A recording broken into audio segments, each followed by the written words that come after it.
Hello बच्चों, कैसे हैं आप लोग। मैं आशा करता हूँ आप लोग बहुत ही अच्छे होंगे। बच्चों, पिछली क्लास में हम लोगों ने अपना क्लास 9th मैथ का लेसन 6 स्टार्ट किया था, जिसका नाम है रेखाएं और कोण। इसे इंग्लिश में हम लोग कहते हैं लाइंस एंड एंगल, जिसमें हम लोगों ने कोण के बारे में जाना, किरण के बारे में जाना,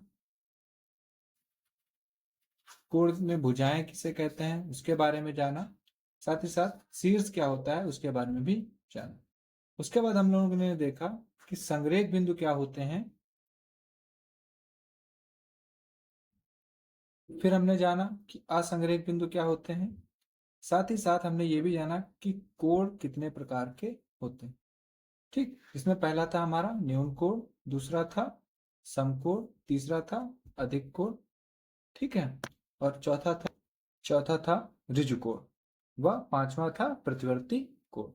उसके बाद हमने दो और कोणों के बारे में जाना, जिन्हें हम लोग कहते हैं पूरक कोण और संपूरक। इतनी चर्चा हम लोगों ने की। साथ ही साथ हम लोगों ने आसन्न कोणों को भी देखा। आज के लेक्चर में हम लोग इसके आगे की चर्चाएं करेंगे, ठीक है, जिसमें आज हम लोग देखेंगे कोणों का एक रैखिक युग्म। ठीक है, तो कोणों का एक रैखिक युग्म क्या होता है, जिसे हम लोग कहते हैं इंग्लिश में लीनियर पेयर ऑफ एंगल्स। तो बच्चों, ये क्या होता है, जब कोई एक रेखा,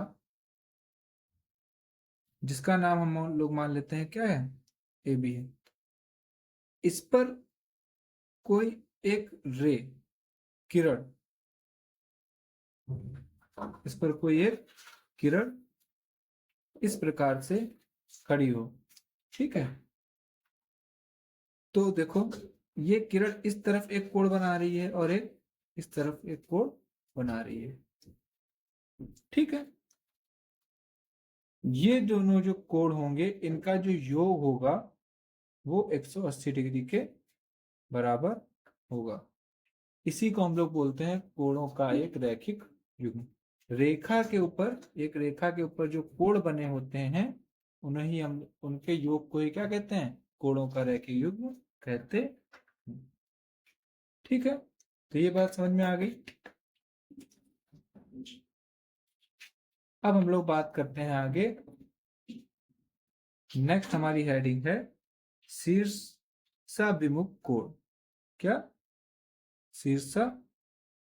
ये जितनी भी बातें आप लोगों को पढ़ाई जा रही हैं, ये मोस्ट इंपॉर्टेंट हैं, क्योंकि इन्हीं से हमारे क्वेश्चन हल होंगे, ठीक है। तो इन चीजों को बड़ी ध्यान से आप लोग पढ़िए। शीर्षाभिमुख कोण से हम लोग कहते हैं वर्टिकली अपोजिट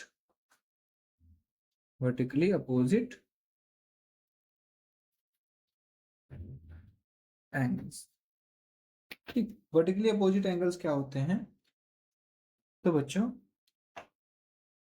जब कोई दो रेखाएं एक दूसरे को कट करती हैं, जब कोई दो रेखाएं एक दूसरे को कट करती हैं या प्रतिच्छेद करती हैं, ठीक है, तो इनके जो अपोजिट एंगल्स होते हैं, अपोजिट मतलब सामने सामने के, जैसे कि इसके सामने ये आ रहा है और इसके सामने ये आ रहा है, इसको 1 नाम दे देना, इसको 2, इसको 3 और इसको 4। तो कोण 1 जो होता है वो बराबर होता है कोण 2 के, ठीक है। ऐसे ही जो कोण 3 होगा वो बराबर होगा कोण 4। तो इस प्रकार के कोणों को हम लोग क्या कहते हैं, शीर्षाभिमुख कोण। किसे कहते हैं शीर्षाभिमुख कोण, जब दो रेखाएं एक दूसरे को प्रतिच्छेद करें तो इनके आमने सामने के कोण क्या होते हैं? बराबर होते हैं, जिन्हें हम लोग क्या नाम देते हैं? त्रिविमुख कोण कहते हैं। तो त्रिविमुख कोण आप लोगों को समझ में आ गया होगा। चलिए आगे बढ़ते हैं अब नेक्स्ट हेडिंग की तरफ। अब इस लेसन में भी हमें दो अभिग्रहित दिए हुए हैं। पहला अभिग्रहित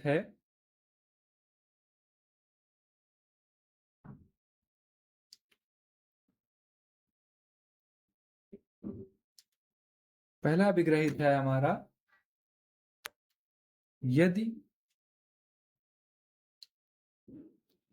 पहला अभिग्रहित हमारा यदि एक किरण एक रेखा पर खड़ी हो, ये हम लोग अभी पढ़ चुके हैं, वही है। यदि एक किरण एक रेखा पर खड़ी है, ठीक है, तो इस प्रकार बने, अब इस प्रकार जो दोनों कोण बनेंगे इनका जो योग होगा। अब देखो, हम लोगों ने आसन कोण कोण के बारे में पढ़ा था। आसन कोण क्या होते हैं? जिसकी जिसमें एक उभयनिष्ठ भुजा हो, ठीक है, और अपोजिट जो दूसरी दो भुजाएं हैं वो क्या हो? अपोजिट साइड में हो। ठीक है, देखो एक ये भुजा है, इसके अपोजिट ये भुजा मान लेते हैं। ये देखो, ये वाली किरण क्या कर रही है? इस रेखा को दो पार्ट्स में बांट दे रही है, जिसे एक यहाँ पर एक रेखा यहाँ पर बन गई और एक रेखा यहाँ पर बन गई। ये उभयनिष्ठ भुजा है, जो कि एक इस वाली रेखा से एक कोण बना रही है और एक इस वाली रेखा से बना रही है। तो आसन कोण की कंडीशन है ये। आसन कोण आप लोगों ने अगर नहीं पढ़ा है तो पिछला लेक्चर देखिए, उसमें मैंने अच्छे से बताया। तो ये आसन कोण है। तो ये दोनों जब ऐसी कंडीशन हो तो इस समय जो आसन कोण बनते हैं वो, उनका जो योग होता है वो हमेशा 180 डिग्री आता है। अभिग्रहित 6.1 हमारा ये बता रहा है, क्या कह रहा है? यदि एक किरण एक रेखा पर खड़ी हो, एक किरण है ये, एक रेखा पर खड़ी है, तो इस प्रकार बने दोनों आसन कोण, एक ये कोण एक ये कोण, ये आसन हो गए ना। आसन की कंडीशन क्या थी? कि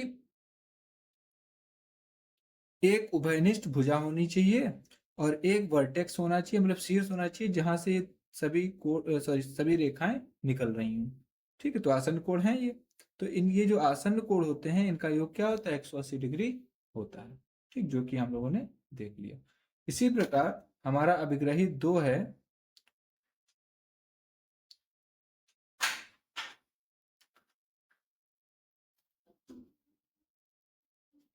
अभिग्रहित 6.2 हमारा कहता है कि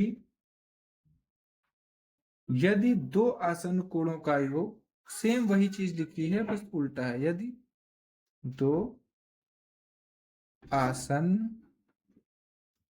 तो बच्चों 6.2 हमारा अभिग्रहित क्या कहता है? यदि दो आसन कोणों का योग 180 डिग्री है, मतलब दो आसन कोण हैं जिनको जोड़ने पर कितना आता है? 180 डिग्री आता है, तो उनकी उभयनिष्ठ भुजाएं एक रेखा बनाती हैं। तो देखिए समझते हैं, आसन कोण की कंडीशन क्या होती है? कि एक क्या होता है? शीर्ष होता है जहां से तीन रेखाएं निकलती हैं, ठीक है, तीन से ज्यादा भी निकल सकती हैं, ठीक है, और उनकी एक उभयनिष्ठ तीन रेखाओं में अब बनेंगे दो कोण, एक ये कोण बन रहा है और एक ये कोण बन रहा है, ठीक है। अब इन दोनों कोणों का एक भुजा जो होगी वो कॉमन होगी। देखो ये वाला एक ये कोण बन रहा है जिसमें भी ये वाली भुजा आ रही है, और एक ये कोण बन रहा है जिसमें भी ये वाली भुजा आ रही है। तो ये आसन कोण की कंडीशन हो गई। और अगर आसन, अब हमारा अभिग्रहित क्या कहता है? अगर इन आसन कोणों का योग, इन दोनों को अगर हम जोड़े और अगर ये 180 डिग्री आ रहा है तो वो एक क्या बना देगा? रेखा बना देगा, ठीक है। तो ये हमारा अभिग्रहित कह रहा है। समझ में आ गया आप लोगों को? चलिए आगे बढ़ते हैं।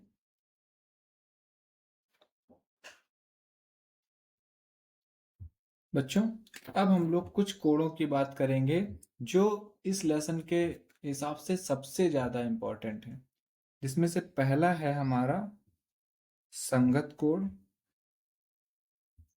दूसरा है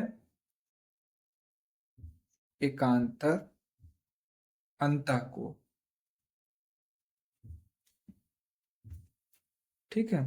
तीसरा है एकांतर, अंता के बाद बाह्य कोण, और लास्ट हमारा फोर्थ है सह अंता कोण, सह अंता कोण। ये इस लेसन के हिसाब से सबसे ही इंपॉर्टेंट है। ठीक है, तो देखिए क्या होते हैं। अब ये कोण हमें मिलेंगे कहाँ पर? ठीक है, कहाँ पर हमें ये कोण देखने को मिलेंगे? तो ये कोण हमें वहां पर देखने को मिलेंगे जहां पर जब दो रेखाएं एक दूसरे के समांतर हों। ठीक है, समांतर रेखाएं क्या होती है हमने आगे पीछे बात कर चुके हैं हम लोग। ठीक है, जब दो रेखाएं क्या हों? समांतर हों, और इनको कोई एक तीसरी रेखा, दोनों को कोई तीसरी रेखा काट रही हो। ठीक है, इस रेखा को हम लोग मान लेते हैं नाम है एम एन, और इस रेखा का नाम मान लेते हैं, क्या नाम है? एस टी, और इस रेखा को हम लोग नाम दे देते हैं पी क्यू। ठीक है, तो दो रेखाएं समांतर हैं, एम एन और S T. M N S T क्या है? समांतर। ये समांतर का साइन होता है, इस तरीके से लगा देता हूं। ठीक है, ये क्या है? समांतर का साइन है। अब इसको कोई तीसरी रेखा क्या कर रही है? काट रही है। ठीक है, तो ऐसी कंडीशन जहां पर फॉलो होगी वहां पर ये वाले कोण हमें देखने को मिलेंगे। ठीक है, अब इसमें देखो कुछ कोण बन रहे हैं। ये एक रेखा है और एक ये रेखा है, दो रेखाएं प्रतिच्छेद करें एक दूसरे को, तो एक ये कोण बन रहा है, एक ये कोण बन रहा है, एक ये और एक ये। ठीक है, तो इसको एक, दो, तीन, चार, चार कोण यहां पर बन रहे हैं। फिर ऐसे ही चार कोण यहां पर बन रहे हैं। ठीक है, 5, 6, 7, 8। ठीक है, 5, 6, 7, 8। अब हमें ये देखना है कि संगत कोण किसे, ये कंडीशन हो गई। ठीक है, अब इसी में ही संगत कोण भी है, एकांतर अंता कोण भी है, एकांतर बाह्य कोण भी है, और सहअंता कोण भी है। ठीक है, तो अब बात करते हैं संगत कोणों की। तो संगत कोण कौन से होते हैं? तो बच्चों, संगत कोण वे होते हैं जो इन दोनों रेखाओं पर जो समांतर हैं, ठीक है, इनके एक ही और के जो कोण होते हैं, एक ही तरफ के। ठीक है, एक ही और के कौन कौन से कोण हैं? जैसे कि 5 और 1। तो कोण 1 बराबर कोण 5। ठीक, ये बराबर होंगे, इन्हीं को संगत कोण कहा जाता है। ऐसे ही देखोगे तो कोण 2 और कोण 6, कोण 2 बराबर कोण 6, ये भी क्या है? संगत। मतलब एक ही तरफ के जो कोण होते हैं और एक ही दिशा में होते हैं। देखो इस वाले कोण की दिशा क्या है? ऊपर को है, इस वाले कोण की भी दिशा ऊपर को है, और एक ही तरफ है। इस वाली लाइन के जो जो इनको डिवाइड कर रही वो उस लाइन के एक ही तरफ है।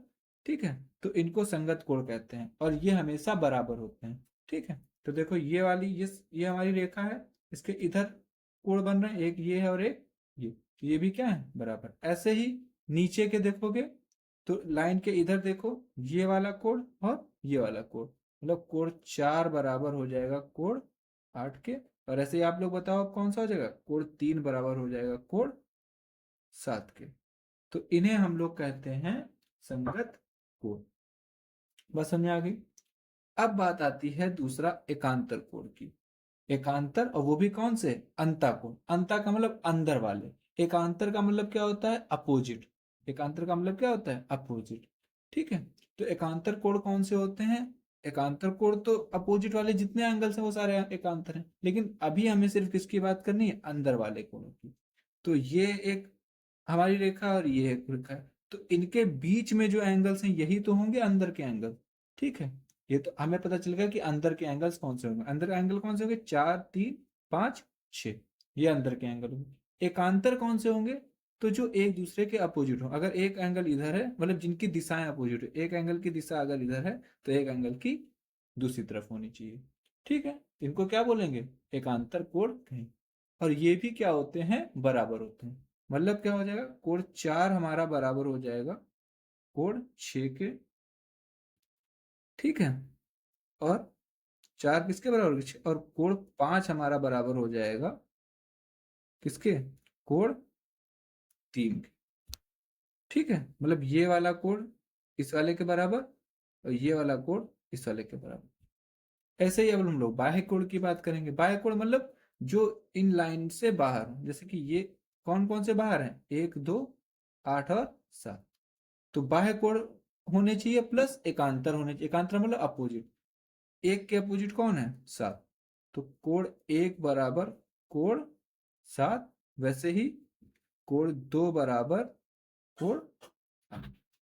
ठीक है, तो इस तरीके से हमने संगत कोण, एकांतर अंतःकोण और एकांतर बाह्य कोण के बारे में जाना।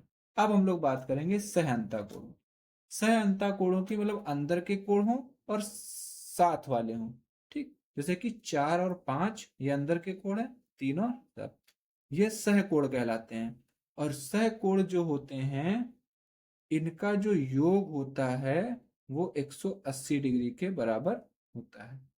ठीक, तो कोण 4 और कोण 5 बराबर कितना आना चाहिए? 180 डिग्री। ऐसे ही कोण 3 प्लस कोण 6 को अगर जोड़ोगे तो कितना आना चाहिए?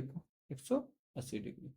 ठीक है, तो ये कुछ इंपॉर्टेंट कोण और थे जिन्हें हम लोगों को जानना था, जैसे कि संगत कोण, फिर एकांतर अंतःकोण, एकांतर बाह्य कोण और सह अंतःकोण। तो ये मैं आशा करता हूँ आप लोगों को समझ में आ गए होंगे। तो इसी के साथ हमारा इंट्रोडक्टरी जो लेक्चर था वो कंप्लीट होता है। नेक्स्ट लेक्चर में अब हम लोग एक्सरसाइज अपनी सॉल्व करेंगे। तो आज के लेक्चर को हम लोग यहीं तक रखते हैं। और अगर आप लोगों को प्रमेय वाले क्वेश्चंस चाहिए तो आप लोग कमेंट सेक्शन में बताना, मैं आप लोगों को बहुत इजी तरीके से वो क्वेश्चन हल करवा दूंगा। अगर वीडियो अच्छा लगा हो तो प्लीज़ लाइक करें और कमेंट करके बताएं ये वीडियो आप लोगों को कैसा लगा। साथ ही साथ हमारे चैनल को सब्सक्राइब करें और सब्सक्राइब करने के बाद बेल आइकन जरूर दबा दें जिससे आप लोगों को डेली नोटिफिकेशन मिलता रहे।